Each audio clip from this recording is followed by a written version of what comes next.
18 दिनों तक चले उस महाविनाशकारी युद्ध ने उस समय सभी को शोक में डाल दिया था। फिर चाहे वह उस युद्ध को हार चुके थे या फिर जीत ही क्यों ना गए थे, लेकिन उस महाविनाशकारी युद्ध में यदि कोई सबसे ज्यादा शोक में था तो वह थी 100 महाबली पुत्रों की माता गांधारी, जिनका उस युद्ध में एक भी पुत्र जीवित नहीं बचा था, जो बुढ़ापे में उनका एकमात्र आश्रय भी बन पाए। लेकिन यदि श्री कृष्ण चाहते तो यह युद्ध होता ही नहीं और उन्होंने केवल पांडवों का साथ दिया था, क्योंकि वे कौरवों का सर्वनाश करना चाहते थे। हाँ, आपने बिल्कुल सही सुना, लेकिन ये आरोप हमारे या किसी और के नहीं बल्कि गांधारी के हैं, जिन्होंने शोक और आक्रोश में आकर यह आरोप सबके सामने श्री कृष्ण पर मढ़ दिए थे। लेकिन ये आरोप कितने सत्य हैं और इस आरोप के प्रत्यारोप पे श्री कृष्ण ने क्या कहा, आज की इस वीडियो में हम आपको डिटेल में बताएंगे। बस आपको यह वीडियो अंत तक देखनी होगी।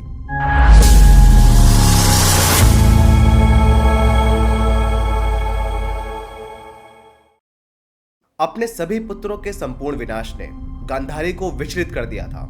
इस विनाश के कारण गांधारी बहुत ज्यादा आक्रोशित हो गई थी, इतना कि जब युधिष्ठिर और बाकी भाई उनसे मिलने आए तो वह उन्हें श्राप देने के लिए उठ खड़ी हुई। लेकिन सही समय पर उपस्थित वेदव्यास ने उनके मन के भीतर उस भाव को आग लिया था और उन्होंने गांधारी को रोकते हुए बोला कि जो कहने के लिए तुम तीव्रता से उठी हो वह मत कहो, क्योंकि इससे पहले जब दुर्योधन अपनी विजय के लिए तुम्हारा आशीर्वाद लेने आया था तो तुमने उसे यह कहकर मना कर दिया था कि यतो धर्म ततो जय, मतलब विजय न्याय के पक्ष में होगी। तुम्हारे वचन के फलस्वरूप ही इस महायुद्ध में विजय न्याय के पक्ष में ही हुई है। तुम सदैव धर्म के मार्ग पर ही चली हो, तो अब क्यों भटक रही हो? पांडवों को क्षमा कर दो। जिसके बाद गांधारी ने स्वयं को संभाला और उत्तर दिया कि मैं पांडवों का बुरा करने के पक्ष में बिल्कुल भी नहीं हूँ, लेकिन मैं क्या करूं? मेरे पुत्रों की मृत्यु ने मुझे तहस नहस कर दिया है और मैं यह भी जानती हूँ कि यह सर्वनाश मेरे सबसे बड़े पुत्र और मेरे अपने भाई के कारण ही हुआ है। मुझे पांडवों में से किसी से कोई शिकायत नहीं है, केवल मैं भीम द्वारा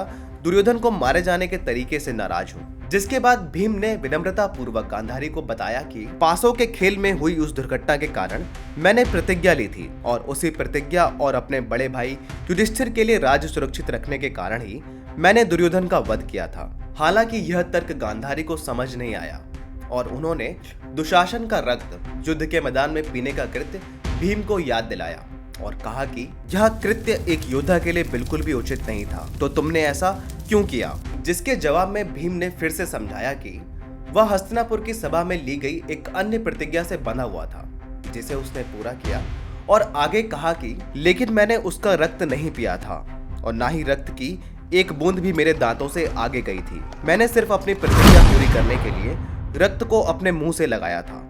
जैसा कि हमें नाटकीय रूपांतरण और सीरियल्स में दिखाया जाता है कि भीम ने दुशासन का रक्त पिया था, तो वेदव्यास द्वारा लिखित महाभारत में स्पष्ट है कि ऐसा कुछ भी नहीं हुआ था और ना ही द्रौपदी ने रक्त से बाल धोने की कोई प्रतिज्ञा ली थी। ये सभी सिर्फ कहानी को मजेदार बनाने और भ्रमित करने के लिए दिखाया जाता है। इस सब के बाद भीम ने गांधारी से कहा कि आप सभी दुर्योधन के हमारे प्रति क्रूर व्यवहार से अवगत थे, लेकिन फिर भी आपने उसे कभी नहीं रोका और अब आप केवल हमें दोषी ठहरा रहे हैं। गांधारी मन ही मन सारी बातें समझ तो चुकी थी, लेकिन उनकी भावनाएं अपने शोक के कारण नियंत्रण में नहीं थी, क्योंकि वह एक माँ थी जिसने मात्र 18 दिनों में अपने 100 पुत्रों को खो दिया था। जिसके बाद उन्होंने भीम से कहा कि तुम अजय योद्धा हो, तुमने मेरे 100 पुत्रों को मार दिया, तुमने मेरे एक भी पुत्र को जीवित क्यों नहीं छोड़ा? मैं और धृतराष्ट्र बूढ़े हो चुके हैं, कम से कम हमारे आश्रय के लिए तुम्हें एक पुत्र को तो जीवित छोड़ना था। गांधारी के इतने क्रोध को देखकर सभी शांत हो गए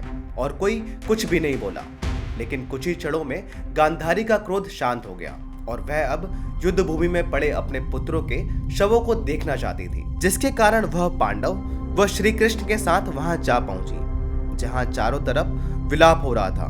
कौरवों की पत्नियां अपने पतियों के शवों को खोज रही थीं, कुछ तो उस भयावह स्थिति को देखकर मूर्छित हो गई थीं। इन्हीं सब के बीच गांधारी को अपनी पुत्री दुशाला का जोरदार विलाप सुनाई दिया, जो अपने पति जयद्रथ के कटे हुए सर की तलाश कर रही थी। इस भयावह स्थिति को महसूस कर गांधारी जोर से रो पड़ी और श्री कृष्ण की तरफ मुड़कर बोली, मुझे पूरा विश्वास है कि केवल आपके कारण ही पांडव इस युद्ध में विजयी हुए हैं, क्योंकि पूरा संसार जानता है जिस युद्ध में द्रोण, भीष्म, कर्ण, अश्वत्थामा और कृपाचार्य जैसे योद्धा युद्ध कर रहे हों, उस सेना का कोई सामना नहीं कर सकता। और जिस दिन आप दुर्योधन को संधि करने और पांडवों को उनका राज्य वापस करने के लिए मनाने आए थे और असमर्थ होकर वापस चले गए थे, उसी दिन विदुर ने हमें विनाश की चेतावनी दे दी थी।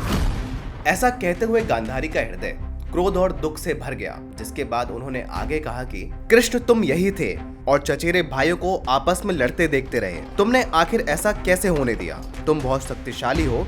यदि तुम सचमुच चाहते तो युद्ध नहीं होता, क्योंकि कौरवों व पांडवों दोनों में ही तुम्हारा एक विशेष सम्मान था। तुम्हारे इस कृत्य से केवल यही निष्कर्ष निकाला जा सकता है कि तुम चाहते थे कि हमारा कुल ही नष्ट हो जाए। तुमने ऐसा करके कोई महान कार्य नहीं किया, अपितु बहुत बड़ा अपराध किया है, जिसका फल तुम्हें भुगतना ही होगा। जिसके बाद हताश होकर गांधारी ने श्री कृष्ण को श्राप दिया कि जैसे तुमने हमारे परिवार के चचेरे भाई बंधुओं के आपस में नरसंहार को अनदेखा किया है, तुम्हें भी अपने परिवार के नरसंहार को देखना पड़ेगा। और आज से 36 वर्ष बाद तुम्हारे भाई, बेटे और चचेरे भाई भी तुम्हारी आंखों के सामने एक दूसरे का सर्वनाश कर देंगे। तुम कुछ नहीं कर पाओगे और उन सभी को मरते हुए देखकर तुम जंगल में भटकोगे और एक अस्पष्ट मृत्यु का सामना करोगे। तुम्हारे कुल की स्त्रियां भी अपने पतियों और पुत्रों के शवों पर वैसे ही रोएंगी जैसे आज हम विलाप कर रहे हैं। श्री कृष्ण ने भी गांधारी को अपनी बात आसानी से कहने दी और अपने मुख पर हल्की सी मुस्कुराहट के साथ बोले कि जैसा तुमने कहा वैसा ही होगा, और तुमने सिर्फ वही कहा है जो भविष्य में घटित होने वाला है।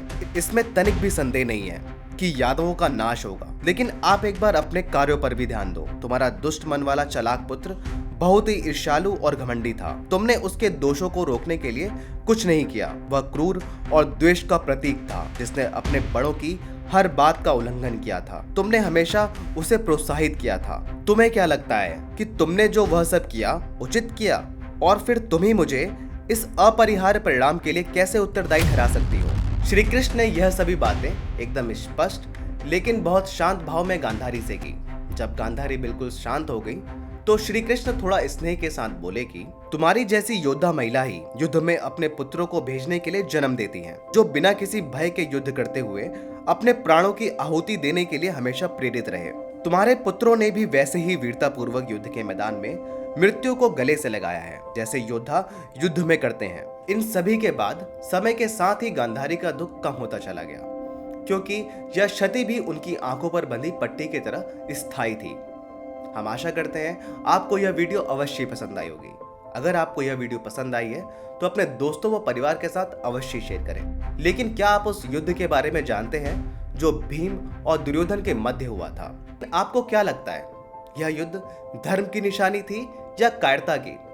इस लिंक पर क्लिक करके जान सकते हैं। अगर आपने अभी तक हमारा चैनल सब्सक्राइब नहीं किया है तो प्लीज कर दें। धन्यवाद।